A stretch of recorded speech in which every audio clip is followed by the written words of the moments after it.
Eu tinha 68 anos quando descobri que não tinha sido convidada para o casamento do meu único filho. Não através de uma conversa difícil, não através de um pedido de desculpas constrangido, mas da forma mais humilhante possível.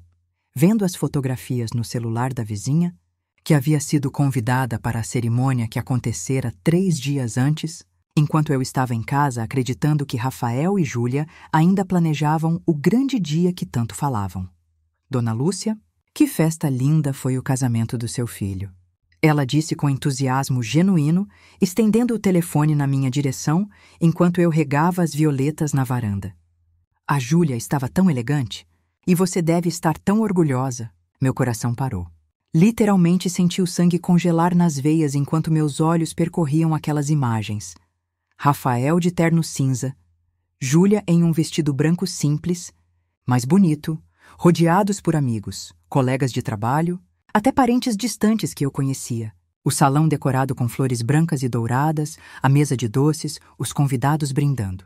E eu, a mãe do noivo, havia passado aquele sábado sozinha em casa, preparando a mesma sopa de legumes que sempre fazia, sem imaginar que meu filho estava celebrando um dos momentos mais importantes de sua vida sem mim.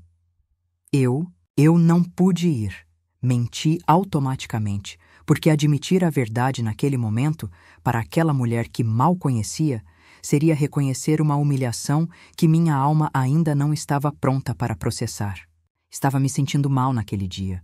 Ela acreditou, ou fingiu acreditar, e continuou mostrando as fotos com animação, cada imagem uma punhalada adicional no peito. Vi Rafael dançando com Júlia, vi o bolo de 3 andares, vi o buquê sendo jogado, vi toda uma celebração da qual fui deliberadamente excluída. Quando ela finalmente foi embora, desejando-me melhoras da minha indisposição, entrei em casa e me sentei no sofá da sala, o mesmo sofá que havia comprado com o primeiro salário de professora há 40 anos, e permiti que as lágrimas viessem. Mas não eram apenas lágrimas de tristeza. Havia algo mais ali. Algo que eu não conseguia nomear imediatamente, uma sensação que começava a ferver no fundo do meu peito, quente e desconfortável. Levou algumas horas até eu reconhecer o que era. Raiva. Raiva pura, justificada e totalmente merecida. Porque esta não era apenas a história de uma mãe que não foi convidada para um casamento. Esta era a história de uma mulher que havia sacrificado tudo por um filho que, aparentemente, considerava sua presença uma inconveniência.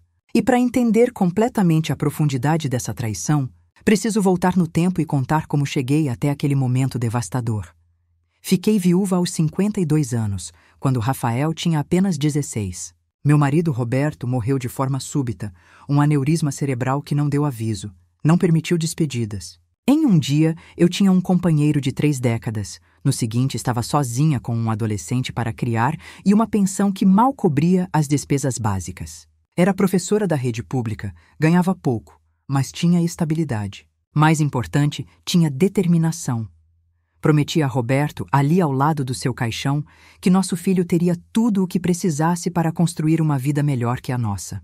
Roberto havia sido operário, eu professora, e ambos sempre sonhamos que Rafael pudesse ir além, ter as oportunidades que nos foram negadas.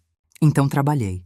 Dei aulas particulares à noite, aos finais de semana, corrigi pilhas infinitas de provas e trabalhos nas madrugadas. Vivi com o mínimo para que Rafael pudesse ter o necessário e um pouco mais.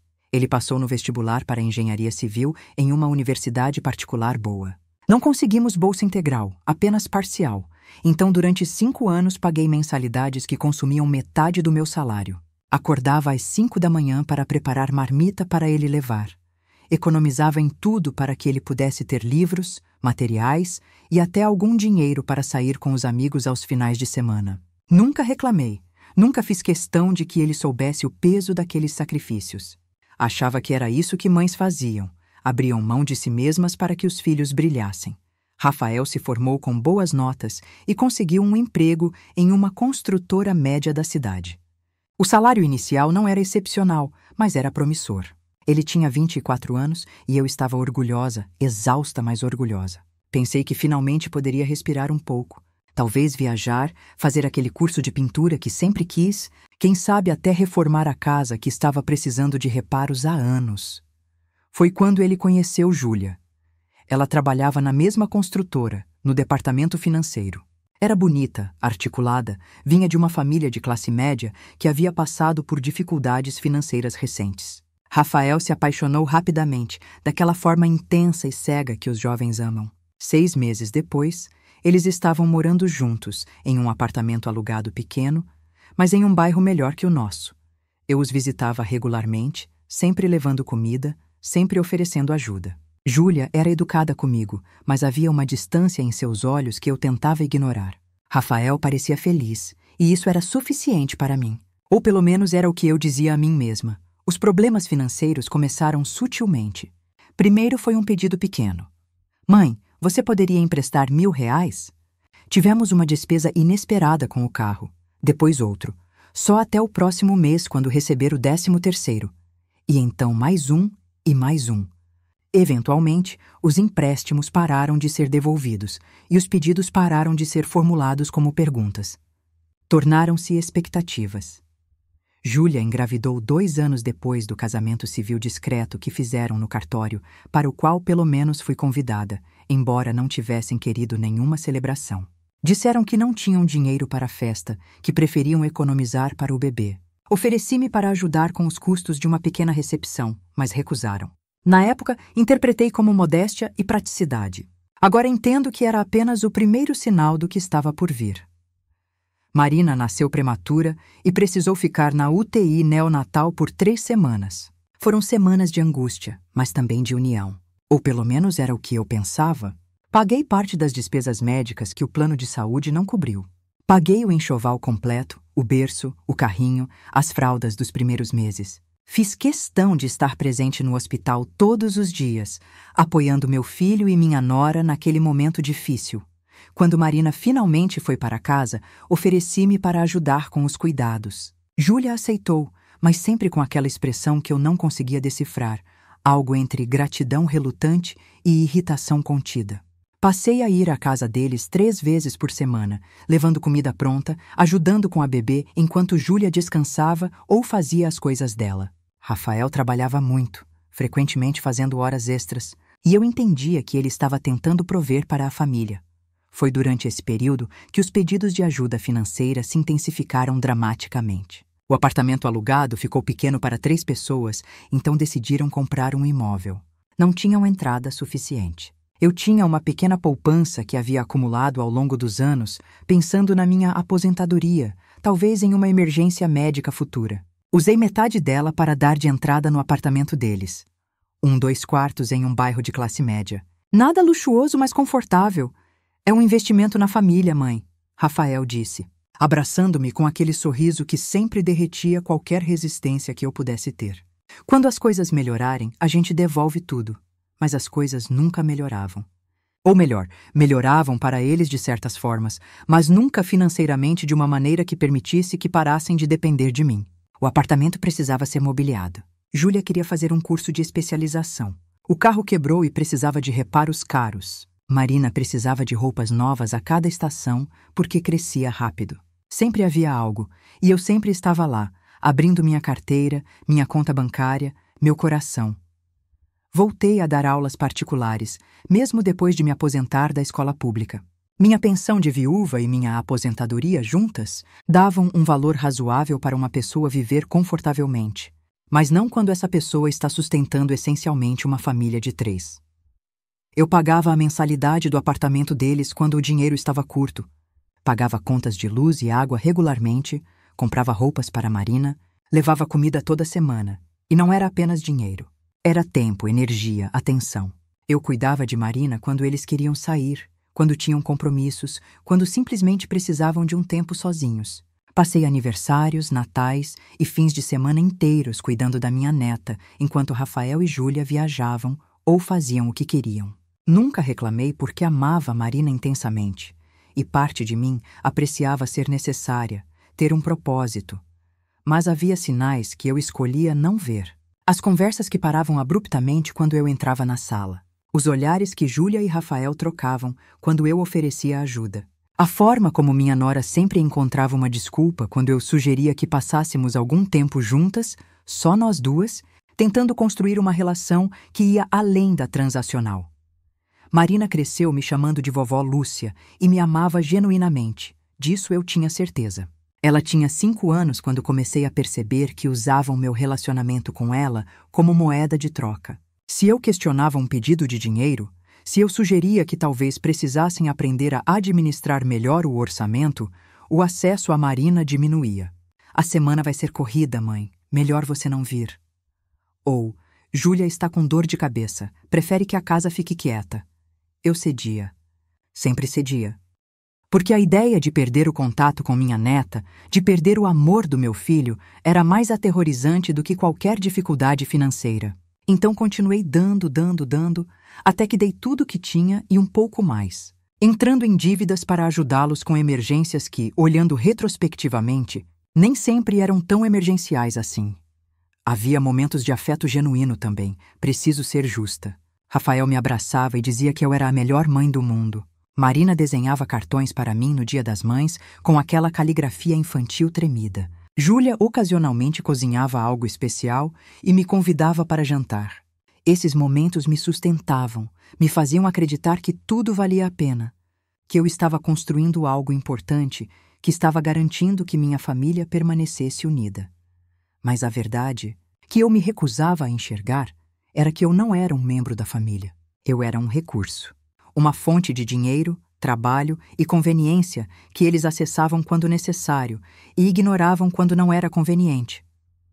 A realização completa disso só veio naquela tarde devastadora, olhando as fotos do casamento do qual fui excluída. Porque não foi apenas que eles casaram sem me convidar, foi todo o planejamento que isso exigiu. Todos os preparativos, todas as conversas sobre vestidos e flores e convidados, todas as vezes que estive com eles nas semanas anteriores e eles não disseram nada. Foi a deliberação fria por trás da exclusão, a escolha consciente de me manter na ignorância, de me privar daquele momento. E pior, muito pior, foi o fato de que eles convidaram outros, a vizinha que mal conheciam, colegas de trabalho, amigos, mas não eu. Não a mulher que financiou as vidas deles por anos, que cuidou da filha deles incontáveis vezes, que abriu mão da própria segurança financeira para garantir o conforto deles. Eu não era digna nem de uma explicação, quanto mais de um convite. Sentada naquele sofá, com as lágrimas secando no rosto, algo dentro de mim se quebrou. Mas junto com essa quebra, veio uma clareza cristalina que eu não tinha há anos. Vi com perfeita nitidez o padrão de abuso emocional e financeiro que havia se estabelecido. Vi minha própria cumplicidade em permitir que isso acontecesse. Vi a pessoa que eu havia me tornado. Uma mulher que mendigava amor através de dinheiro e serviços, que aceitava migalhas de afeição como se fossem banquetes. E naquele momento, sentada na penumbra da sala enquanto o sol se punha lá fora, tomei uma decisão. Não foi uma decisão emocional ou impulsiva, embora a raiva certamente fosse parte dela. Foi uma decisão racional, calculada, nascida da compreensão de que eu havia chegado a um ponto sem retorno. Eu poderia continuar naquele papel de eterna provedora desvalorizada até gastar meus últimos centavos e morrer sozinha e pobre, ou poderia fazer algo diferente, algo assustador e liberador ao mesmo tempo. Ia recuperar minha vida. Ia parar de financiar pessoas que não me respeitavam. Ia aprender a dizer não. Ia, pela primeira vez em décadas, colocar minhas próprias necessidades em primeiro lugar. A decisão estava tomada. O que eu não sabia naquele momento era o quão brutal seria a batalha que estava prestes a começar. Nem até onde Rafael e Júlia estariam dispostos a ir para manter o acesso aos meus recursos. Mas isso eu descobriria em breve. A primeira confrontação aconteceu 5 dias depois do casamento secreto. 5 dias durante os quais eu não atendi às ligações de Rafael, não respondi às mensagens de Júlia perguntando se eu poderia cuidar de Marina no sábado. Não fui à casa deles como costumava fazer religiosamente todas as quartas-feiras. 5 dias de silêncio proposital que os deixou confusos, depois preocupados e finalmente irritados o suficiente para aparecerem na minha porta sem avisar. Era uma quinta-feira à noite quando tocaram a campainha insistentemente. Eu estava na cozinha, preparando uma refeição simples apenas para mim, algo que raramente fazia porque sempre cozinhava pensando em levar comida para eles. Ouvi a campainha, ouvi Rafael chamar: "Mãe, abre a porta!" Eu ouvi a impaciência crescendo em sua voz. Respirei fundo, limpei as mãos no avental e fui atender. preparada para um confronto que sabia ser inevitável, mas que temia profundamente. Rafael entrou antes mesmo que eu terminasse de abrir a porta completamente, Júlia logo atrás dele. Marina não estava com eles, provavelmente deixada com alguma babá. A ausência da minha neta era estratégica, percebi imediatamente. Eles não queriam que ela testemunhasse o que estava prestes a acontecer. Mãe, o que está acontecendo? Por que você não atende nossas ligações? Rafael falou com aquela mistura de preocupação e irritação que eu conhecia tão bem. O tom que usava quando as coisas não saíam como ele esperava. Fechei a porta devagar, me virando para encará-los. Meu filho, alto e forte, com os traços do pai que eu ainda amava mesmo tantos anos depois de sua morte. Júlia ao seu lado, bonita e composta, mas havia algo nos olhos dela. Uma dureza que ela nem sempre se preocupava em esconder quando estávamos a sós. Eles pareciam genuinamente confusos com meu silêncio, como se não pudessem imaginar o que possivelmente os teria colocado em meu desfavor. Vocês se casaram. Eu disse simplesmente, mantendo minha voz tão neutra quanto possível. Não queria chorar, não queria gritar. Queria apenas a verdade. O rosto de Rafael mudou instantaneamente. A confusão deu lugar primeiro à surpresa, depois a algo que poderia ser constrangimento. Mas passou tão rápido que talvez eu tenha imaginado.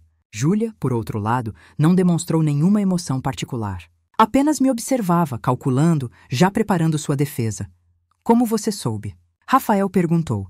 E aquela pergunta, mais do que qualquer outra coisa, confirmou que a exclusão havia sido completamente intencional. Eles não estavam surpresos por eu saber do casamento. Estavam surpresos por eu ter descoberto tão cedo. A vizinha me mostrou as fotos, respondi. E pela primeira vez permiti que a dor transparecesse em minha voz. Fotos lindas, aliás. Parecia uma festa maravilhosa. Muitos convidados. O silêncio que se seguiu foi denso, pesado de coisas não ditas. Rafael olhou para Júlia, que permaneceu impassível. Ele engoliu seco, passando a mão pelo cabelo em um gesto nervoso que eu reconhecia desde sua infância. Mãe, a gente ia te contar. Depois? Interrompi, e agora havia raiva em minha voz. Uma raiva que surpreendeu a todos nós com sua intensidade. Depois que a cidade inteira já soubesse? Depois que até pessoas que mal conhecem vocês já tivessem comemorado, tirado fotos, postado nas redes sociais? Quando exatamente planejavam me contar, Rafael? Júlia deu um passo à frente, assumindo o controle da situação como sempre fazia quando Rafael fraquejava. Dona Lúcia, a senhora está fazendo um drama desnecessário. Foi apenas uma cerimônia pequena, informal. Nem chamamos muita gente. Chamaram a vizinha, eu disse, minha voz baixa, mas firme. Chamaram colegas de trabalho que eu nunca conheci. Chamaram amigos que viram meu filho crescer, mas não chamaram a mãe dele. A mulher que pagou a educação dele, que sustentou vocês durante anos, que cuidou da filha de vocês incontáveis vezes. Eu não merecia nenhum telefonema? Rafael finalmente encontrou sua voz, e havia uma nota defensiva nela que me doeu mais do que o ato em si. Você ia criar problema, mãe. Ia querer fazer uma festa grande, ia querer convidar um monte de gente, ia transformar em uma coisa que a gente não queria. A gente só queria algo simples. Então vocês convidaram 50 pessoas para esse algo simples. Retruquei, lembrando das fotos que havia visto. Mas ter a mãe do noivo presente, isso seria complicado demais? Júlia suspirou, daquela forma exagerada que deixava claro que ela achava que eu estava sendo irracional. A senhora sempre foi muito intensa, Dona Lúcia, muito envolvida. A gente só queria um dia que fosse nosso, entende? Sem pressão, sem expectativas. Aquelas palavras foram como um soco no estômago. Intensa, envolvida demais. Meu amor, meu apoio, minha presença constante em suas vidas, tudo isso havia sido reduzido a características negativas, a algo do qual eles precisavam se proteger. Percebi então que não importava o quanto eu desse, o quanto eu sacrificasse. Para eles eu sempre seria um fardo, uma obrigação, nunca uma escolha feita com amor. Entendam uma coisa, eu disse, e minha voz saiu mais forte do que eu esperava. Alimentada por décadas de submissão que finalmente haviam encontrado seu limite. Vocês fizeram uma escolha consciente de me excluir de um momento importante. E agora eu vou fazer minhas próprias escolhas. Rafael franziu a testa. Do que você está falando? Estou falando de parar, respondi, cada palavra pesada com convicção. Parar de pagar suas contas. Parar de financiar suas vidas. Parar de estar disponível sempre que vocês precisam de uma babá ou de um favor. Vocês deixaram claro que não sou parte da família de vocês de verdade. Então vou agir de acordo. O silêncio que se seguiu foi absoluto. Pude ver a descrença nos rostos deles, a incapacidade genuína de processar o que eu havia acabado de dizer. Em toda a vida de Rafael, em todos os anos que conheciam Júlia, eu nunca havia dito não. Nunca havia colocado limites. Nunca havia priorizado minhas próprias necessidades sobre as deles. A ideia de que eu pudesse fazer isso agora era aparentemente inconcebível. Mãe, você não está falando sério, Rafael disse finalmente, sua voz carregada de descrença. Você está chateada, eu entendo, mas estou completamente séria, interrompi. Não vou mais pagar a prestação do apartamento de vocês. Não vou mais dar dinheiro toda vez que vocês alegam uma emergência. Não vou mais abrir mão da minha segurança financeira para garantir o conforto de vocês. Júlia deixou escapar uma risada curta, sem humor. A senhora não pode fazer isso. Nós dependemos dessa ajuda. A prestação do apartamento. É responsabilidade de vocês, completei. Vocês são adultos, com empregos, com salários. Vocês podem e devem pagar suas próprias contas. A expressão de Júlia mudou então. A máscara de civilidade finalmente caindo completamente. Depois de tudo que fizemos pela senhora, deixamos a senhora fazer parte da vida da Marina. Deixamos a senhora se sentir útil e necessária quando a senhora não tem mais nada na vida. Júlia. Rafael tentou interromper, mas ela estava lançada agora. Não. Rafael, ela precisa ouvir isso. Nós aguentamos anos dela se intrometendo em nossas vidas. Sempre aqui. Sempre oferecendo opinião sobre tudo. Sempre fazendo a gente se sentir culpado se não aceitássemos sua ajuda. A gente tolerou tudo isso porque a gente sabia que ela era solitária, que ela não tinha mais nada. E agora ela quer nos abandonar por causa de um casamento? As palavras de Júlia deveriam ter me destruído. Anos atrás teriam me destruído. Mas agora, com a clareza que a traição havia me dado, eu conseguia ver através delas. Ver a manipulação, a tentativa de me fazer sentir culpada por estabelecer limites, de transformar meu amor em uma fraqueza, minha generosidade em um defeito de caráter. Saiam da minha casa, eu disse calmamente. Rafael pareceu genuinamente chocado. Mãe, saiam, repeti, mais firme agora. E levem isso com vocês. Peguei um envelope que havia preparado justamente para esse momento, sabendo que eventualmente eles viriam. Dentro estava uma carta, detalhando todas as quantias que eu havia lhes dado ao longo dos anos, todos os pagamentos, todas as ajudas. Não era uma cobrança, mas sim um registro, uma prova física do quanto eu havia investido em pessoas que não tinham nenhum respeito por mim. Rafael pegou o envelope com mãos trêmulas, mas não o abriu. Seus olhos estavam úmidos, e por um momento pensei ter visto um vislumbre do menino que ele havia sido, do filho que eu amara incondicionalmente. Mas então Júlia tocou seu braço, puxando-o em direção à porta. Vamos, Rafael. Deixa ela se acalmar. Ela vai voltar atrás. Sempre volta. Mas enquanto eles saíam, enquanto ouvia o carro deles se afastando na rua, eu soube com absoluta certeza que desta vez seria diferente. Não havia volta. Eu havia cruzado uma linha que não poderia ser descruzada, e embora isso me assustasse profundamente, também havia uma sensação estranha e inesperada de liberdade. As semanas seguintes foram as mais difíceis da minha vida. Rafael tentou algumas abordagens diferentes. Primeiro veio a culpa. Ligações chorosas falando sobre como ele havia decepcionado o pai, sobre como eu era tudo que ele tinha no mundo, sobre como ele não sabia o que fazer sem meu apoio. Quando isso não funcionou, veio a raiva. Mensagens acusatórias sobre como eu era egoísta, sobre como eu estava abandonando minha própria neta, sobre como eu nunca realmente os havia amado se era capaz de cortar apoio tão facilmente. Júlia foi mais direta. Suas mensagens eram frias, calculadas, frequentemente fazendo ameaças veladas sobre restringir meu acesso a Marina. Seria uma pena se Marina crescesse sem conhecer a avó, ela escreveu em uma ocasião. Mas crianças precisam de estabilidade, não de familiares que as abandonam quando as coisas ficam difíceis. Cada mensagem era uma tentativa de me quebrar, de me fazer voltar ao papel que eu sempre havia desempenhado. E seria mentira dizer que não funcionou em certa medida. Havia noites em que eu chorava até adormecer, questionando se estava fazendo a coisa certa, se valia a pena perder meu filho e minha neta por causa de dinheiro e orgulho. Havia momentos em que minha mão pairava sobre o telefone, pronta para ligar e dizer que eu perdoava tudo, que voltaria a ajudá-los se apenas me deixassem fazer parte de suas vidas novamente. Mas então eu me lembrava das fotos do casamento.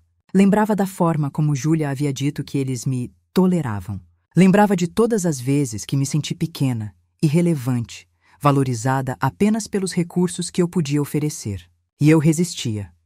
Comecei terapia com uma psicóloga chamada Doutora Helena, uma mulher na casa dos 50 que me ouviu com atenção genuína enquanto eu derramava décadas de dor, culpa e confusão. Foi ela quem me ajudou a nomear o que havia acontecido: abuso financeiro e emocional. Foi ela quem me mostrou que estabelecer limites não era abandono, mas sim autocuidado necessário.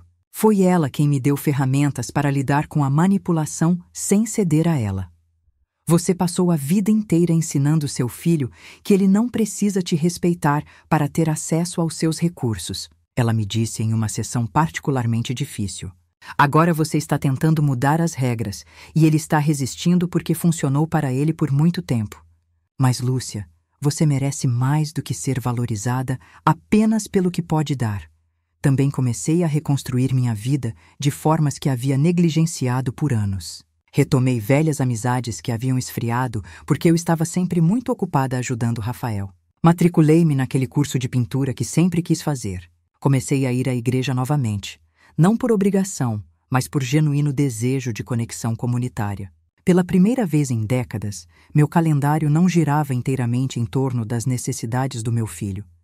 E lentamente, muito lentamente, comecei a me sentir como uma pessoa novamente. Não apenas uma mãe, não apenas uma provedora, mas Lúcia. Uma mulher com interesses próprios, com valor próprio, com uma vida que valia a pena ser vivida, independentemente de quem mais fazia ou não parte dela. Mas Rafael e Júlia não estavam prontos para aceitar essa nova realidade. 2 meses depois de nossa confrontação inicial, eles tomaram uma decisão que mudaria tudo de formas que eu jamais poderia ter previsto. Uma decisão que transformaria nossa batalha familiar privada em um pesadelo legal público. Uma decisão que testaria tudo o que eu pensava saber sobre força. Dignidade e o amor materno que descobri tinha limites que mesmo eu não conhecia. Foi em uma manhã de terça-feira que recebi a intimação judicial. Um oficial de justiça tocou minha campainha, educado mas formal, entregando-me um envelope grosso com o carimbo do tribunal. Minhas mãos tremiam enquanto eu abria, meus olhos percorrendo palavras que inicialmente não faziam sentido, que meu cérebro se recusava a processar porque eram simplesmente impensáveis demais. Rafael e Júlia estavam me processando. Estavam pedindo minha interdição, alegando que eu não tinha mais capacidade mental para administrar meus próprios bens. O processo estava cheio de alegações, que eu havia começado a apresentar comportamentos erráticos e irracionais, que estava tomando decisões financeiras inexplicáveis, que demonstrava sinais claros de declínio cognitivo que punham em risco não apenas minha segurança financeira, mas minha segurança física. Eles apresentavam como evidências meu abandono súbito e sem justificativa dos compromissos familiares, minha recusa irracional em continuar ajudando a família financeiramente, e até minha paranoia crescente em relação a membros da família que só queriam seu bem-estar. Havia mais. Eles haviam coletado declarações de pessoas que mal me conheciam, interpretando cada ação minha através da lente da incapacidade mental. A vizinha que me vira regando plantas às 6 da manhã declarou estar preocupada com o comportamento cada vez mais confuso de Dona Lúcia. Um antigo colega de trabalho que havia me encontrado no mercado comentou que eu parecia desorientada e esquecida. Até meu médico, Dr. Henrique, havia sido contactado. Embora sua declaração fosse cautelosa e profissional, apenas confirmando que eu havia faltado a algumas consultas recentes e que ele não podia atestar meu estado mental atual sem uma avaliação completa. O objetivo era claro. Se conseguissem me declarar legalmente incapaz, Rafael seria nomeado meu curador. Ele teria controle completo sobre minhas finanças, minha casa, cada aspecto da minha vida. E eu, A mulher que havia construído tudo o que tinha através de trabalho árduo e sacrifício seria reduzida a uma criança legal, dependente da boa vontade do filho que estava disposto a destruir minha reputação inteira por dinheiro. Sentei-me no sofá, o documento ainda nas mãos, e pela primeira vez desde que tudo havia começado, senti verdadeiro desespero. Porque esta não era apenas uma questão de orgulho ou de relacionamentos feridos. Esta era uma tentativa de me roubar minha autonomia, minha dignidade, minha própria identidade. Se eles vencessem, eu perderia tudo. Não apenas meus bens materiais, mas meu direito de tomar decisões sobre minha própria vida. A ironia era cruel, e não passou despercebida. Meu filho, que eu havia criado para ser independente e forte, estava agora tentando me roubar exatamente essas qualidades. O menino que eu ensinara a ter integridade estava agora disposto a mentir em tribunal sobre o estado mental da própria mãe. E tudo por dinheiro, por bens, por coisas materiais que eu teria dado a ele de boa vontade se ele apenas tivesse me tratado com um mínimo de respeito e amor. Mas junto com o desespero, algo mais começou a crescer dentro de mim. Uma determinação feroz, nascida não apenas da raiva, mas de um profundo senso de injustiça. Eles queriam me pintar como louca, como incapaz? Eu ia mostrar a eles e a qualquer juiz que examinasse o caso exatamente o quão lúcida, capaz e determinada eu era. Eles haviam escolhido a guerra e eu estava pronta para lutar. Liguei para a doutora Helena assim que consegui recuperar a compostura suficiente para falar sem que minha voz tremesse incontrolavelmente. Ela me recebeu em sua sala naquela mesma tarde, cancelando outros compromissos quando ouviu a urgência em minha voz. Sentei-me na poltrona familiar onde havia derramado tantas lágrimas nas últimas semanas. Mas desta vez havia algo diferente em mim. O desespero inicial havia se solidificado em determinação. Eles estão tentando me declarar incapaz, disse, estendendo os documentos para ela. Meu próprio filho está dizendo a um juiz que eu perdi a capacidade de cuidar de mim mesma. Doutora Helena leu os documentos com atenção, sua expressão profissional mantendo-se neutra, mas percebi a tensão em sua mandíbula, a forma como seus dedos apertavam as páginas com mais força do que o necessário. Quando terminou, ela colocou os papéis sobre a mesa entre nós e me olhou diretamente nos olhos. Lúcia, você sabe que isso não é verdade. Eu sei que isso não é verdade. E vamos garantir que o tribunal também saiba. Mas preciso que você entenda a gravidade da situação. Processos de interdição podem ser extremamente invasivos. Vão examinar cada aspecto da sua vida, suas finanças, sua saúde mental e física, suas relações sociais. Você está preparada para isso? A pergunta me fez hesitar. Estava preparada? Preparada para ter minha vida inteira dissecada por estranhos? Preparada para sentar-se diante de um juiz e provar que não estava louca? Preparada para enfrentar meu filho em um tribunal, sabendo que ele estava disposto a destruir minha reputação completamente? Mas então pensei na alternativa. Pensei em passar o resto da minha vida sob o controle de Rafael, tendo que pedir permissão para gastar meu próprio dinheiro, para tomar minhas próprias decisões, para simplesmente viver. Pensei em ser reduzida a uma versão infantilizada de mim mesma, despojada de toda a autonomia que havia conquistado ao longo de 68 anos de vida. E soube que não havia escolha real. Estou preparada, respondi, e pela primeira vez em semanas senti-me verdadeiramente forte. O que eu preciso fazer? Doutora Helena me ajudou a encontrar um advogado especializado em direito de família e casos de interdição. Seu nome era Dr. Maurício Andrade, um homem na casa dos 60 anos com reputação impecável e, mais importante, experiência extensa em defender pessoas contra tentativas indevidas de interdição. Quando nos encontramos em seu escritório 2 dias depois, ele ouviu minha história com atenção grave, fazendo anotações ocasionais, interrompendo apenas para fazer perguntas específicas. Dona Lúcia, ele disse quando terminei, este é claramente um caso de abuso financeiro disfarçado de preocupação familiar. Eles dependiam economicamente da senhora, e agora que a senhora estabeleceu limites saudáveis, estão usando o sistema legal para tentar recuperar o acesso aos seus recursos. Vejo isso com mais frequência do que deveria. Ele explicou o processo. Haveria uma avaliação psiquiátrica completa, conduzida por especialistas nomeados pelo tribunal. Haveria audiências onde ambos os lados apresentariam evidências e testemunhas. Haveria escrutínio de cada decisão financeira que eu havia tomado, cada aspecto da minha vida diária, cada interação social. Seria longo, seria doloroso e não havia garantias. Mas tenho que ser honesto com a senhora. Dr. Maurício continuou, sua expressão séria. Temos um caso forte. A senhora é claramente capaz. Mantém sua casa, gerencia suas finanças, tem vida social ativa. A mudança súbita em seu comportamento que eles alegam não é evidência de demência. É evidência de alguém finalmente estabelecendo limites saudáveis. Vamos demonstrar isso. As semanas seguintes foram um redemoinho de preparação. Passei por avaliações psiquiátricas extensivas com Dr. Ricardo Mendes, um psiquiatra forense respeitado que o tribunal havia designado. Foram horas de entrevistas, testes cognitivos, avaliações de memória e raciocínio. Era exaustivo e, às vezes, humilhante ter que provar minha própria sanidade, mas eu enfrentei cada sessão com determinação. Dr. Mendes era um homem meticuloso, de poucas palavras, mas seus olhos eram gentis. Ele me fazia perguntas sobre minha história, minha família, minhas decisões recentes.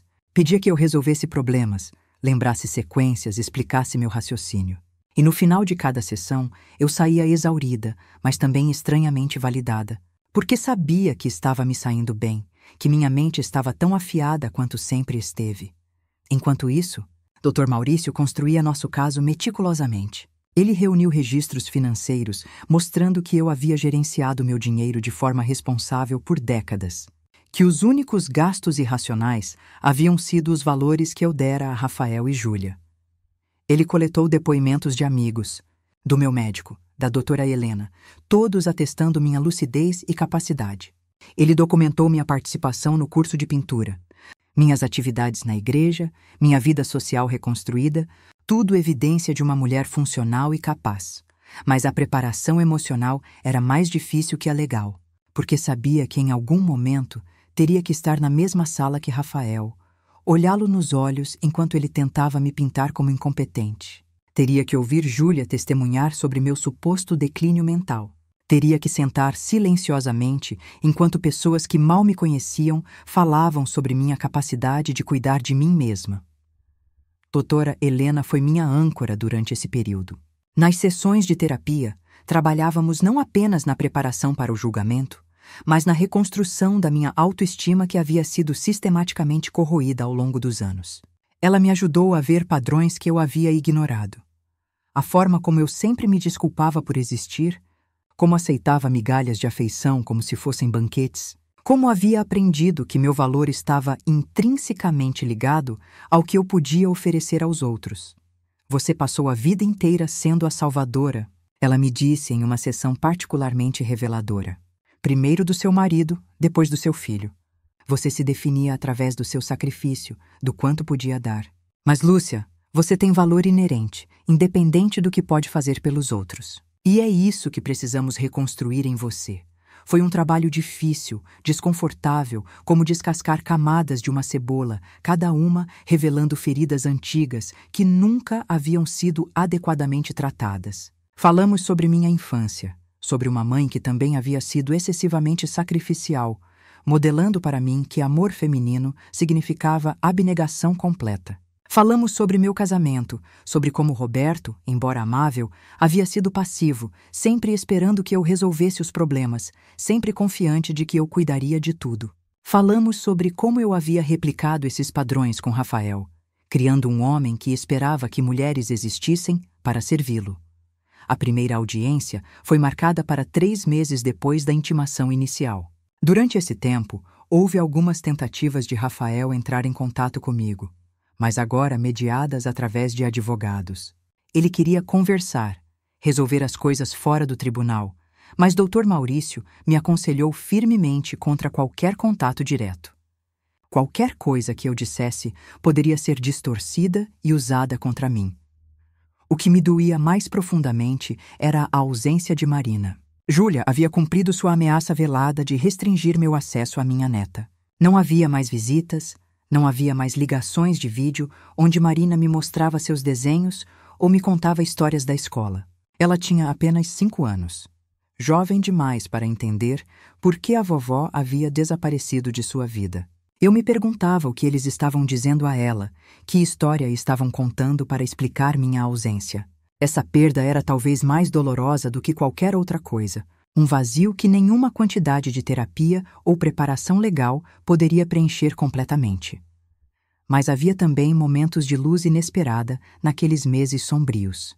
Reconectei-me com Rosa, uma amiga dos tempos de escola que eu havia negligenciado nos últimos anos, sempre muito ocupada com Rafael para manter amizades. Ela me recebeu de volta em sua vida sem julgamento, sem perguntas sobre por que eu havia me afastado. Tomávamos café juntas semanalmente, e ela me lembrava de quem eu havia sido antes de me definir inteiramente através da maternidade. Uma mulher com senso de humor, com opiniões próprias, com sonhos além de servir outros. O curso de pintura tornou-se meu santuário. 2 vezes por semana, eu me sentava diante de uma tela em branco e deixava as cores falarem por mim de formas que palavras não conseguiam. Não era boa, não inicialmente, mas havia algo profundamente terapêutico no ato de criar, de produzir algo que era inteiramente meu, que não servia a ninguém além de mim mesma. Minha professora, uma mulher jovem e entusiástica chamada Alice, encorajava a experimentação, erros, a beleza imperfeita da arte em progresso. Comecei com paisagens simples, mas gradualmente me vi pintando coisas mais abstratas. Explosões de cor que, de alguma forma, capturavam o tumulto interno que eu sentia. Na igreja, fui recebida de volta à comunidade que eu havia frequentado esporadicamente ao longo dos anos, mas nunca verdadeiramente me engajado. Padre Miguel, um homem compassivo na casa dos 70 anos, ofereceu conversas quando precisei, nunca pregando ou julgando, apenas ouvindo. Ele conhecia Rafael desde criança, havia batizado Marina, e eu temia que ele pudesse tomar o lado deles, mas ele me surpreendeu com sua neutralidade compassiva. Lúcia, ele me disse após uma missa, o amor de mãe é uma das forças mais poderosas do universo, mas até o amor tem limites saudáveis. Cristo nos ensinou a amar nossos inimigos, mas também nos ensinou a ter sabedoria. Estabelecer limites não é falta de amor. Às vezes, é a forma mais profunda de amor, tanto por você quanto por aqueles que estão te machucando. Suas palavras ficaram comigo, oferecendo uma perspectiva espiritual que complementava o trabalho psicológico que fazia com a doutora Helena. Comecei a entender que meu perdão a Rafael não precisava vir acompanhado de reconciliação, que eu podia liberar a raiva que carregava sem voltar a um relacionamento destrutivo, que amor e limites não eram mutuamente exclusivos. Finalmente, chegou o dia da primeira audiência. Acordei antes do amanhecer, incapaz de dormir, meu estômago embrulhado em nós de ansiedade.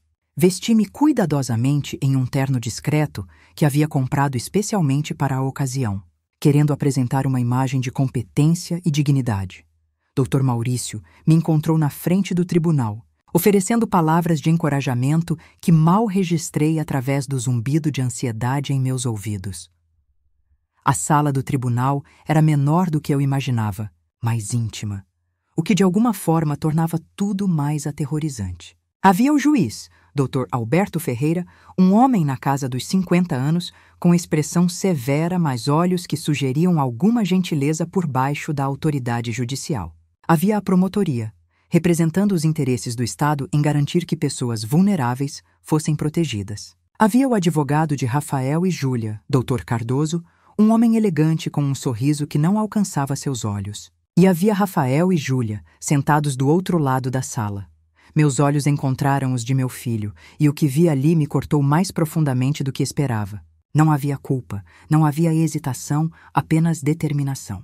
Ele havia feito sua escolha e estava comprometido com ela, não importava o custo. Júlia, ao seu lado, estava impecavelmente arrumada, sua expressão cuidadosamente neutra, mas reconhecia o triunfo calculado em seus olhos. Ela pensava que já havia vencido. O processo começou com declarações de abertura. Dr. Cardoso pintou um quadro de uma mulher idosa em declínio, tomando decisões irracionais, abandonando responsabilidades familiares, claramente necessitando de proteção legal de si mesma. Ele usou palavras como deterioração cognitiva, comportamento errático, perigo para si mesma, cada frase projetada para me fazer parecer frágil e confusa. Dr. Maurício contra-atacou com um quadro muito diferente. Uma mulher que havia sido financeira e emocionalmente abusada por anos, que finalmente encontrou força para estabelecer limites saudáveis e que agora estava sendo punida por isso através de um processo legal manipulativo. Ele falou sobre minha história de competência, minha carreira bem-sucedida como professora, minha gestão financeira responsável, minha vida social ativa. Ele deixou claro que este não era sobre minha capacidade, mas sobre controle e ganância. As testemunhas vieram em seguida. Rafael foi o primeiro a testemunhar pelo lado deles, e foi torturante ouvi-lo falar. Ele contou histórias cuidadosamente selecionadas e distorcidas, como eu havia esquecido compromissos, omitindo que eu havia deliberadamente cancelado porque estava estabelecendo limites, como eu estava isolando-me, omitindo que eu estava construindo uma rede social mais saudável, como eu havia feito decisões financeiras inexplicáveis, referindo-se à minha decisão de parar de financiá-los.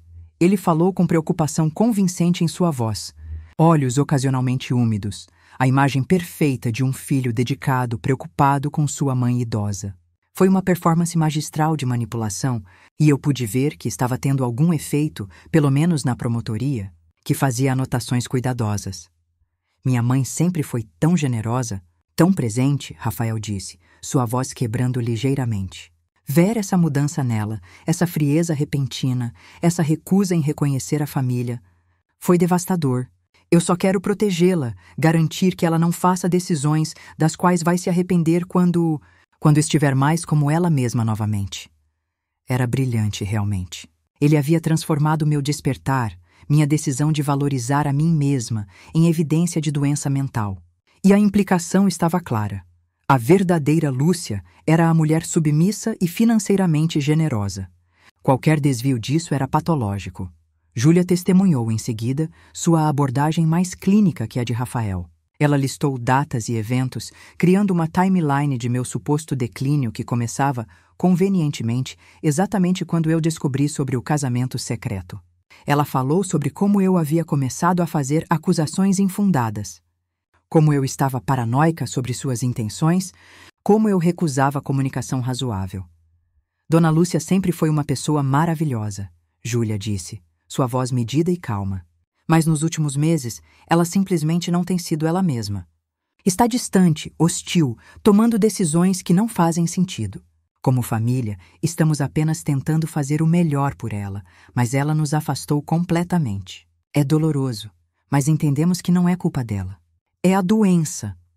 A forma como ela disse a doença, como se fosse um fato estabelecido e não uma alegação infundada, foi particularmente insidiosa. Ela estava criando uma narrativa onde minha resistência a eles era sintoma de insanidade, onde qualquer defesa minha poderia ser interpretada como mais evidência da minha condição comprometida.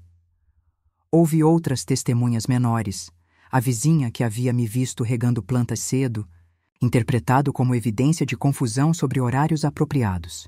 Um caixa de banco que Rafael havia convencido a testemunhar que eu parecia hesitante e confusa durante uma transação recente, omitindo que eu estava simplesmente sendo cuidadosa com uma grande retirada. Cada testemunha adicionava uma pincelada ao retrato de incapacidade que eles estavam tentando pintar. Mas então chegou a vez da defesa, e a narrativa começou a mudar. Dr. Maurício chamou primeiro a doutora Helena, que testemunhou de forma clara e profissional sobre minha completa lucidez e capacidade. Ela explicou o conceito de estabelecer limites saudáveis após anos de relacionamento abusivo, contextualizando meu comportamento não como evidência de doença, mas como crescimento psicológico saudável. Lúcia demonstra insight excepcional sobre sua situação, doutora Helena disse, olhando diretamente para o juiz. Ela reconheceu padrões destrutivos em seu relacionamento com o filho, padrões que a estavam prejudicando financeira e emocionalmente, e tomou a decisão difícil, mas psicologicamente saudável, de estabelecer limites. Isso não é confusão mental. É exatamente o oposto. É clareza mental. Dr. Ricardo Mendes, o psiquiatra forense, foi ainda mais contundente. Ele apresentou os resultados de sua extensa avaliação. Testes cognitivos todos dentro da normalidade para minha idade, memória funcionando perfeitamente, capacidade de raciocínio intacta, nenhum sinal de demência ou qualquer outra condição que afetasse minha capacidade de tomar decisões. Na minha opinião profissional, ele declarou, sua voz autoritária enchendo a sala do tribunal. A senhora Lúcia possui completa capacidade mental. As mudanças em seu comportamento que foram descritas são consistentes não com declínio cognitivo, mas com uma pessoa tomando decisões conscientes e racionais de proteger seus próprios interesses após anos de o que parece ter sido exploração financeira. Meu médico, Dr. Henrique, confirmou que eu estava em boa saúde física e mental para minha idade, que nunca havia demonstrado sinais de confusão ou incapacidade em nossas consultas. Rosa testemunhou sobre nossa amizade renovada, sobre como eu havia me tornado mais engajada e presente, não menos. Alice, minha professora de pintura, falou sobre minha dedicação ao curso, minha criatividade florescente, claramente alguém com mente ativa e capaz. E então, finalmente, chegou minha vez de testemunhar. Sentei-me na cadeira, mãos cruzadas no colo para esconder seu tremor, e jurei dizer a verdade. Dr. Maurício me guiou através de perguntas cuidadosamente preparadas, permitindo que eu contasse minha história em minhas próprias palavras. Décadas de sacrifício financeiro, a descoberta do casamento secreto, a decisão de estabelecer limites, a retaliação através deste processo. Falei claramente, mantendo minha voz firme mesmo quando as emoções ameaçavam me sobrepujar. Expliquei cada decisão que havia tomado, o raciocínio por trás delas, demonstrando não apenas capacidade mental, mas clareza excepcional sobre minha situação. Quando o Dr. Maurício me perguntou por que eu havia cortado apoio financeiro a Rafael, olhei diretamente para meu filho enquanto respondia. Porque percebi que estava sendo valorizada apenas pelo que podia dar, não por quem eu era, disse, minha voz carregada de dor, mas também de convicção. Meu filho me excluiu do casamento dele, um dos momentos mais importantes de sua vida, depois de anos em que eu sacrifiquei minha própria segurança financeira para apoiá-lo. Essa exclusão me mostrou que eu não era realmente parte de sua família. Era apenas um recurso a ser utilizado. E decidi que merecia mais do que isso. O contra-interrogatório de Dr. Cardoso foi agressivo, tentando me fazer parecer vingativa, irracional, emocionalmente instável. Ele fez perguntas sobre meu abandono súbito de Marina, sobre se eu não via a irracionalidade de cortar apoio a um filho que claramente dependia de mim, sobre se minha reação exagerada a não ser convidada para um casamento não era evidência de pensamento distorcido. Mas eu estava preparada. Doutora Helena e eu havíamos ensaiado este momento. Mantive a calma, respondi cada pergunta racionalmente, recusando-me a ser provocada a raiva ou lágrimas que poderiam ser interpretadas como instabilidade emocional. Quando ele sugeriu que cortar apoio financeiro era cruel para com minha neta, respondi que o que era verdadeiramente cruel era usar uma criança como ferramenta de manipulação emocional. A audiência se estendeu por 2 dias completos. No final, o juiz anunciou que precisava de tempo para revisar todas as evidências e testemunhos antes de tomar uma decisão. Seriam 2 semanas de espera, 2 semanas de incerteza absoluta sobre se eu manteria minha autonomia ou se seria legalmente reduzida a uma incompetente que precisava de um curador. Aquelas 2 semanas foram simultaneamente as mais longas e mais curtas da minha vida. Os dias arrastavam-se com ansiedade torturante, cada momento preenchido com espiral de pensamentos sobre o que aconteceria se eu perdesse. As noites eram piores, povoadas por pesadelos onde eu estava presa, sem voz, enquanto Rafael assinava papéis e vendia minha casa, distribuía meu dinheiro, tomava cada decisão sobre minha vida sem minha contribuição. Mas também havia momentos de estranha paz, porque, independente do resultado, eu havia falado minha verdade. Havia olhado meu filho nos olhos em um tribunal e dito: não, você não pode me tratar assim. Você não pode me reduzir a um mero recurso financeiro. Havia me defendido de uma forma que nunca tinha feito antes. E havia dignidade nisso. Não importava como o juiz decidisse. Continuei vivendo minha vida. Indo às aulas de pintura, encontrando Rosa para café, participando das atividades da igreja. Recusei-me a colocar minha vida em pausa enquanto esperava que outros decidissem meu destino. Era um ato pequeno de rebeldia, mas importante, demonstrar a mim mesma que eu era capaz, que eu tinha uma vida que valia a pena viver, não importava o que um processo judicial dissesse.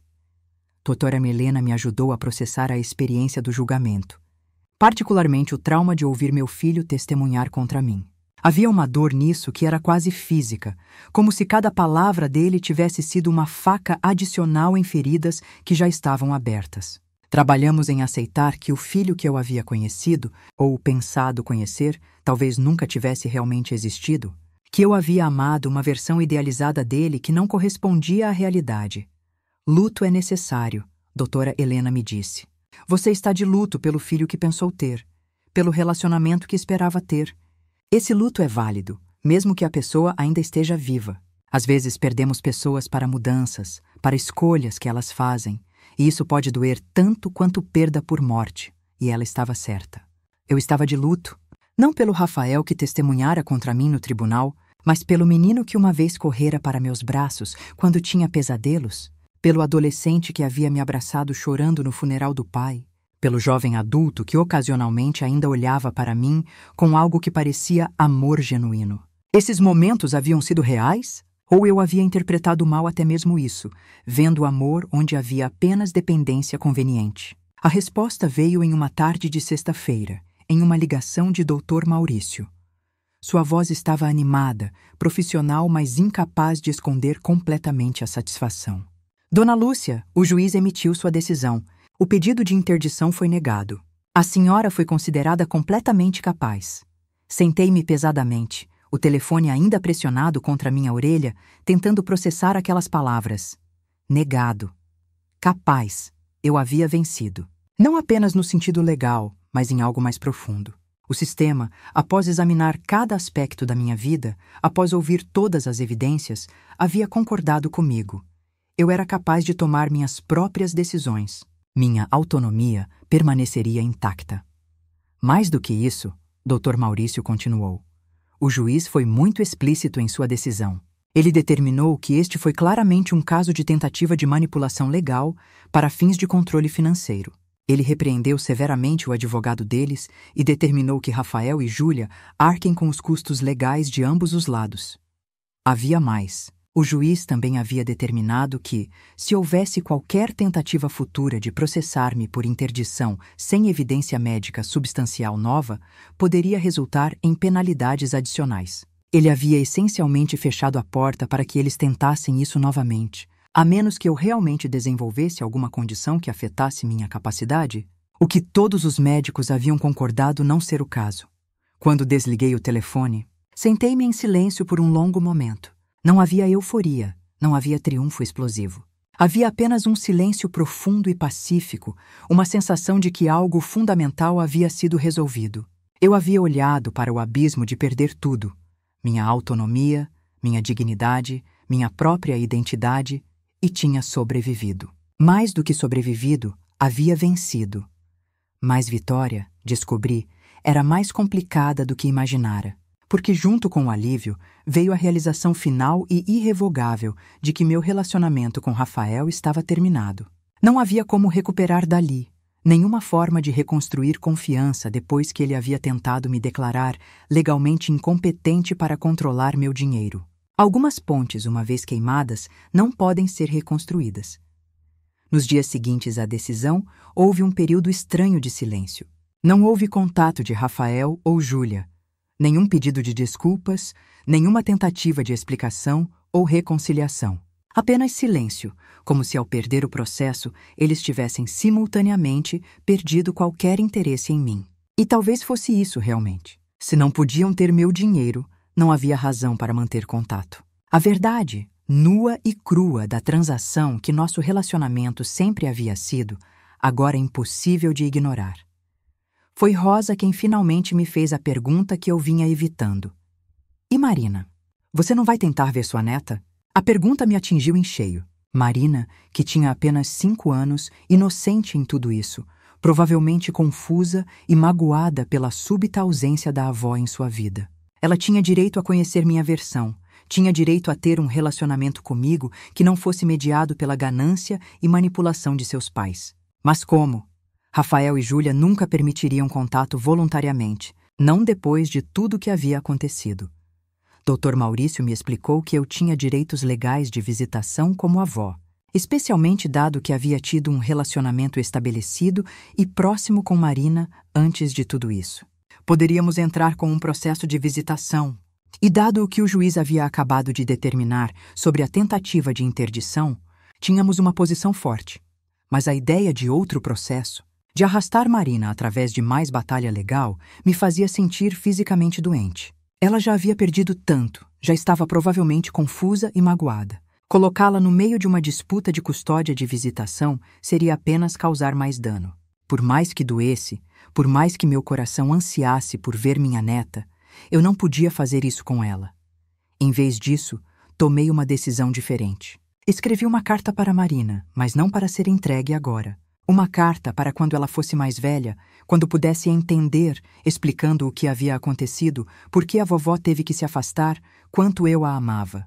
Coloquei a carta em um envelope selado com instruções para Dr. Maurício entregá-la a Marina, quando ela completasse 18 anos. Se ela quisesse me conhecer então, se ela quisesse ouvir minha versão da história, a porta estaria aberta. Mas eu não a forçaria através de mais trauma agora. Foi uma das decisões mais difíceis que já tomei, escolher o bem-estar emocional de Marina sobre minha própria necessidade de vê-la. Mas foi também, de certa forma, a decisão mais maternal que já tinha tomado. Não o amor sufocante e sacrificial que havia praticado por tanto tempo, mas um amor que reconhecia limites, que priorizava as necessidades reais da criança sobre os desejos do adulto, que estava disposto a esperar e confiar que eventualmente a verdade encontraria seu caminho. Comecei a reconstruir minha vida com mais intencionalidade agora. A vitória legal me havia dado não apenas autonomia preservada, mas também clareza sobre o que eu queria fazer com o tempo que me restava. Vendi a casa grande onde havia criado Rafael, onde cada cômodo guardava memórias que agora eram mais dolorosas que reconfortantes. Comprei um apartamento menor em um bairro diferente, um espaço que era inteiramente meu, sem fantasmas do passado. Com o dinheiro que sobrou da venda, depois de pagar todas as dívidas que havia acumulado ajudando Rafael, ainda restou uma quantia razoável. Investi com cuidado, garantindo minha segurança financeira para os anos que viriam. Também separei uma quantia para Marina, depositada em uma conta de confiança que ela só poderia acessar aos 18 anos. Comecei a viajar, algo que havia adiado por décadas. Primeiro foram viagens pequenas, finais de semana em cidades próximas, me acostumando com a ideia de fazer coisas apenas para meu próprio prazer. Depois me aventurei mais longe. Passei uma semana em Buenos Aires admirando a arquitetura e a cultura do tango. Visitei o litoral nordestino e me permiti simplesmente sentar na praia, lendo livros que havia comprado. Mas nunca tido tempo de ler. Cada viagem era um ato de reclamação da minha própria vida. Eu que havia passado décadas dizendo, não posso, Rafael precisa de mim. Não posso, preciso economizar para ajudar com as despesas deles. Não posso, e se Marina precisar de mim? Agora dizia sim a mim mesma. Sim para experiências, sim para a beleza, sim para momentos de pura alegria que não serviam a ninguém além de mim. A pintura evoluiu de hobby terapêutico para paixão genuína. Alice, minha professora, me encorajou a expor algumas peças em uma mostra coletiva pequena que a escola de arte organizava anualmente. A ideia me aterrorizava inicialmente. Eu, uma amadora de 68 anos, expondo meu trabalho para julgamento público? Mas Alice insistiu e eventualmente concordei. A noite da exposição foi surreal. Ver minhas pinturas penduradas nas paredes, iluminadas adequadamente, pessoas que eu não conhecia paradas diante delas, considerando-as, algumas até fazendo comentários apreciativos, foi validador de uma forma que eu não esperava. Não porque eu precisasse da aprovação de estranhos, mas porque representava algo maior. Eu havia criado algo, contribuído algo para o mundo que era inteiramente meu, não definido pelo meu papel como mãe ou provedora, mas como Lúcia, artista, pessoa com voz própria. Rosa esteve lá, naturalmente, tirando fotos orgulhosa como se as pinturas fossem dela. Padre Miguel apareceu, oferecendo palavras gentis sobre como a arte refletia a jornada espiritual. Doutora Helena veio, lágrimas nos olhos, ao ver o quão longe eu havia chegado desde aquela primeira sessão, onde eu mal conseguia articular minha própria dor. Até Dr. Maurício fez uma aparição breve, parabenizando-me não apenas pelas pinturas, mas pela vida que eu havia reconstruído. O que não aconteceu foi o que uma parte de mim, secretamente, ainda esperava. Rafael não apareceu. Júlia não apareceu. Marina não estava lá para ver o que a vovó havia criado. E essa ausência doeu. Seria mentira dizer que não doeu. Mas foi uma dor diferente agora, mais suave, mais parecida com melancolia do que com a agonia aguda que costumava ser. Eu estava aprendendo a carregar essa perda, a fazer espaço para ela sem permitir que ela me definisse completamente. Aproximadamente 1 ano após o julgamento, algo inesperado aconteceu. Recebi uma ligação de um número desconhecido. Hesitei antes de atender, mas algo me fez aceitar a chamada. Era a voz de uma mulher jovem, nervosa, que se apresentou como Mariana, prima de Júlia por parte de mãe, Dona Lúcia. Eu sei que não temos o direito de pedir nada da senhora. Ela começou, suas palavras saindo em uma corrida ansiosa. Mas eu precisava ligar. Precisava que a senhora soubesse o que está acontecendo. Meu coração acelerou. É Marina? Ela está bem? Marina está bem fisicamente, Mariana assegurou rapidamente. Mas Dona Lúcia, Rafael e Júlia estão em sérios problemas financeiros, muito piores do que qualquer um imaginava. Rafael perdeu o emprego há 6 meses por má conduta, algo relacionado a desvio de materiais da construtora. Júlia ainda trabalha, mas o salário dela sozinho não cobre nem metade das despesas que eles têm. Eles estão prestes a perder o apartamento. E ao invés de reduzir gastos, ao invés de fazer escolhas responsáveis, eles estão usando Marina. Usando como? Perguntei, minha voz baixa, mas tensa. Eles criaram uma história nas redes sociais dizendo que Marina tem uma condição médica grave que requer tratamento caro. Estão pedindo doações, fazendo campanhas de crowdfunding. É tudo mentira, Dona Lúcia. Marina está perfeitamente saudável. Eles estão usando a imagem dela, a simpatia das pessoas pela situação de uma criança doente, para arrecadar dinheiro que estão usando para pagar dívidas e manter o estilo de vida deles. Senti enjoo físico subindo pela minha garganta. Você tem certeza disso? Tenho. Confrontei Júlia quando descobri. Ela riu na minha cara. Disse que eu deveria me importar com minha própria vida. Disse que fazem o que precisam fazer para sobreviver, que todo mundo mente um pouco, que não é grande coisa. Mas é grande coisa, Dona Lúcia. É fraude. E pior, quando Marina crescer e descobrir que sua imagem foi usada assim, que trauma isso vai causar? Agradeci a Mariana por me contar, por ter coragem de fazer o que estava certo mesmo quando significava ir contra a família. Depois de desligar, sentei-me em silêncio por um longo tempo, processando essa nova informação. Rafael havia afundado ainda mais baixo do que eu poderia ter imaginado. Não apenas estava disposto a me explorar, mas agora estava explorando sua própria filha, usando-a como peça em um esquema fraudulento. A velha Lúcia teria corrido para resgatá-los. Teria oferecido dinheiro para pagar suas dívidas, para salvar o apartamento, para proteger Marina de ser usada dessa forma. Mas eu não era mais aquela mulher. E sabia que dar-lhes dinheiro agora não resolveria nada, apenas adiaria o inevitável e me colocaria novamente no papel de salvadora que eles explorariam indefinidamente. Em vez disso, fiz outra escolha. Entrei em contato com o Dr. Maurício e expliquei a situação.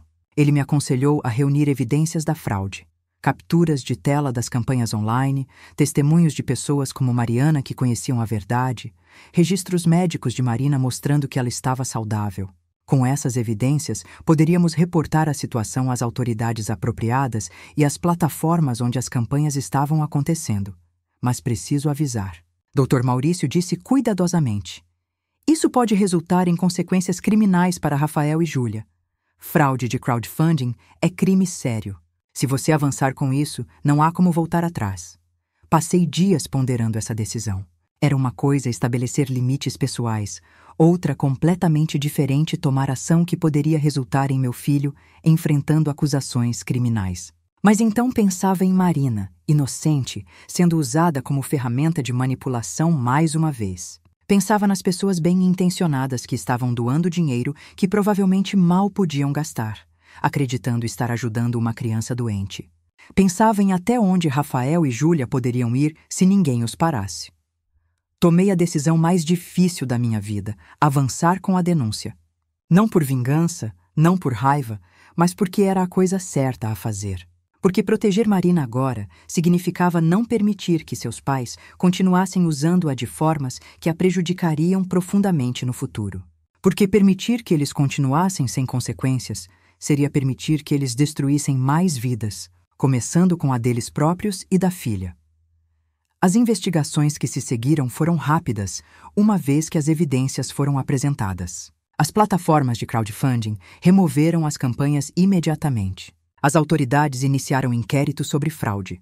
Rafael e Júlia foram convocados para depor, e a história eventualmente chegou à mídia local, não de forma sensacionalista, mas como reportagem sobre os perigos de fraudes em plataformas de doação online.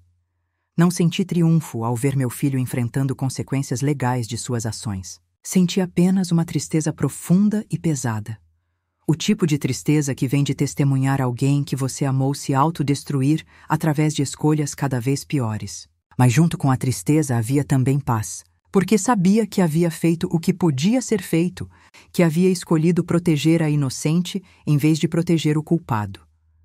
O caso resultou em acordo.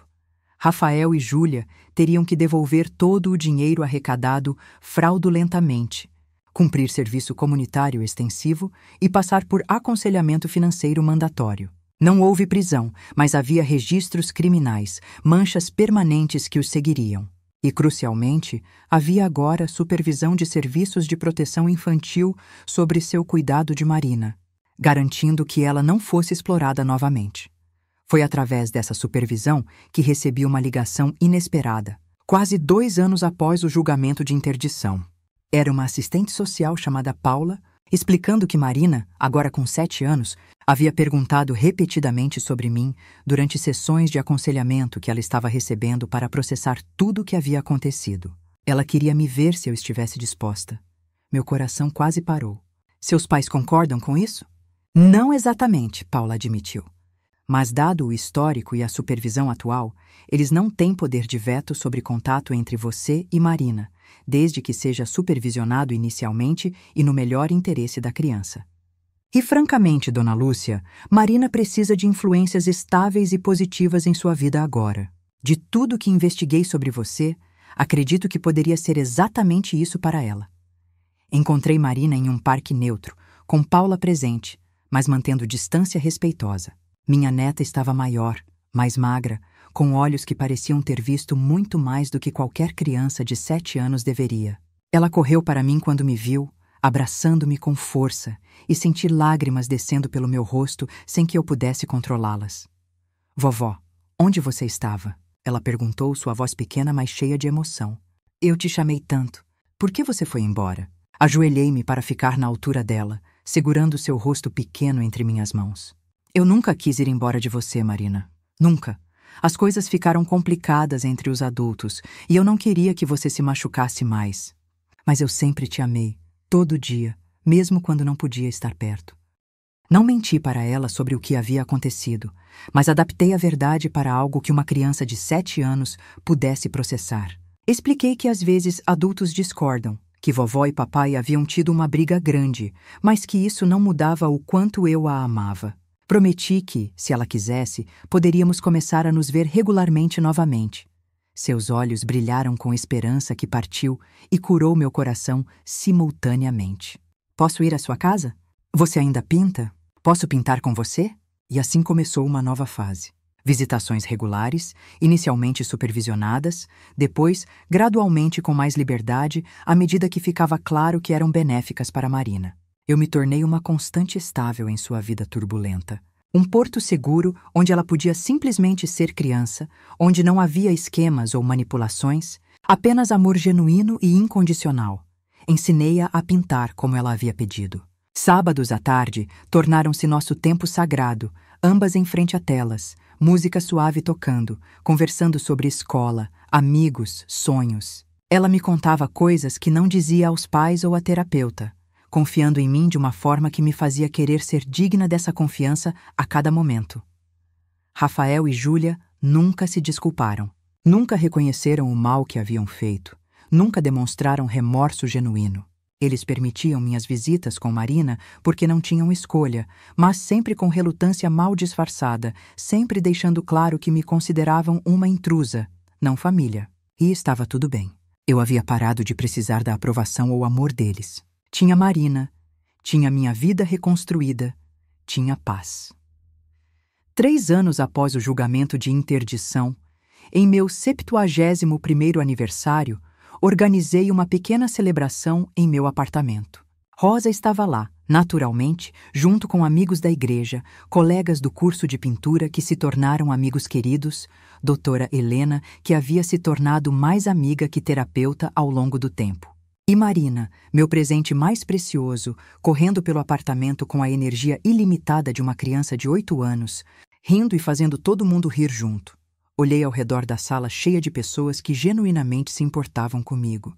Não pelo que eu podia dar a elas, mas por quem eu era. Olhei para as pinturas nas paredes, cada uma representando uma etapa da minha jornada de dor para a cura. Olhei para Marina, saudável e feliz, pelo menos por aquele momento. E senti algo que não havia sentido em muitos anos. Gratidão pura. Não gratidão pelo que havia acontecido. As traições, as dores, as batalhas legais foram genuinamente terríveis. Mas gratidão pelo que eu havia me tornado através delas. Gratidão pela força que descobri ter, pela capacidade de estabelecer limites, pela coragem de escolher minha própria dignidade sobre a paz falsa da submissão. Gratidão por ter aprendido, mesmo tarde na vida, que meu valor não estava em quanto eu podia sacrificar, mas simplesmente em minha existência como ser humano, merecedor de respeito e amor. Rosa fez um brinde. A Lúcia, que nos ensina que nunca é tarde demais para reclamar nossa própria vida, para estabelecer limites, para escolher nós mesmos. Que nos ensina que força real não está em quanto podemos aguentar, mas em saber quando dizer basta. Todos levantaram seus copos e eu levantei o meu também, brindando não apenas com eles, mas comigo mesma, com a mulher que eu havia me tornado, com a jornada dolorosa, mas necessária que me trouxera até ali, naquela noite. Depois que todos foram embora e Marina foi para casa com os pais, sentei-me sozinha em meu apartamento silencioso. Peguei meu diário, algo que doutora Helena havia me encorajado a manter durante os momentos mais difíceis, e escrevi. Hoje tenho 71 anos. Por décadas, defini-me inteiramente através do meu papel como mãe, como provedora, como salvadora. Sacrifiquei tudo que tinha, tudo que era, acreditando que era isso que amor significava. E quando finalmente estabeleci limites, quando finalmente disse que merecia mais, fui punida de todas as formas possíveis, excluída, processada, difamada, separada da minha neta. Mas sobrevivi. Mais do que sobrevivi, floresci. Descobri quem Lúcia era além dos papéis que desempenhava. Descobri força que não sabia possuir, coragem que pensava estar além de mim. Aprendi que estabelecer limites não é egoísmo, é autocuidado necessário. Aprendi que amor real não demanda autodestruição como prova de devoção. Ainda há dor. Provavelmente sempre haverá. Perdi meu filho, não para a morte, mas para escolhas que ele fez, para a pessoa que ele escolheu ser. Essa perda me acompanhará sempre, mas não me define mais. Não me consome, em seu lugar há vida. Vida real, completa, com alegrias e tristezas, conexões genuínas, propósito que vai além de servir outros. A arte que crio, viagens que faço, amizades que cultivo. A Marina, minha netinha preciosa, com quem construo um relacionamento baseado em amor genuíno, não em transação ou manipulação. E a paz. Paz em saber que fiz o que era certo, mesmo quando era difícil. Paz em saber que protegi minha dignidade, minha autonomia, meu próprio valor como ser humano. Paz em saber que quando meu tempo nesta terra terminar, será como Lúcia, mulher completa e íntegra, não como metade de pessoa definida apenas através de outros. 71 anos para aprender essas lições. Alguns diriam que é tarde demais, mas eu digo que é exatamente na hora certa, porque cada momento que vivo agora, vivo completamente, autenticamente, livre das correntes de expectativas e obrigações não recíprocas que me prenderam por tanto tempo. Esta é minha história. Não tem final perfeitamente feliz de contos de fada. Tem cicatrizes, perdas, dores que nunca desaparecerão completamente. Mas também tem renascimento, força, dignidade reclamada. E isso, descobri, vale mais do que qualquer final feliz imaginário. Sou Lúcia, mãe, avó, artista, amiga, mulher. Sobrevivente, lutadora, pessoa de valor inerente. E, finalmente, Finalmente, sou livre. Fechei o diário e olhei pela janela para a cidade iluminada lá fora. Em algum lugar naquela cidade, Rafael e Júlia estavam vivendo suas vidas, lidando com as consequências de suas escolhas. Em algum lugar, Marina dormia, sonhando sonhos de criança que eu esperava fossem mais felizes agora que ela tinha mais estabilidade. E aqui estava eu. Em meu apartamento, que era apenas meu, cercada por arte que criei, memórias de uma celebração de aniversário cheia de amor genuíno. E a compreensão profunda de que havia percorrido uma jornada que muitos nunca têm coragem de fazer. Havia estabelecido limites quando teria sido mais fácil continuar cedendo. Havia lutado por minha autonomia quando teria sido mais seguro simplesmente me render. Havia escolhido minha própria dignidade quando teria sido menos doloroso aceitar migalhas. E ao fazer essas escolhas, havia descoberto algo precioso, que nunca é tarde demais para reclamar sua própria vida, para estabelecer seu próprio valor, para dizer eu mereço mais e realmente acreditar nisso. Esta foi minha revolução silenciosa. Não houve manchetes, não houve aplausos públicos. Apenas uma mulher de 71 anos, finalmente livre, finalmente inteira, finalmente vivendo uma vida que valia a pena ser vivida. E isso, percebi enquanto me preparava para dormir naquela noite, era mais do que suficiente. Era, na verdade, tudo.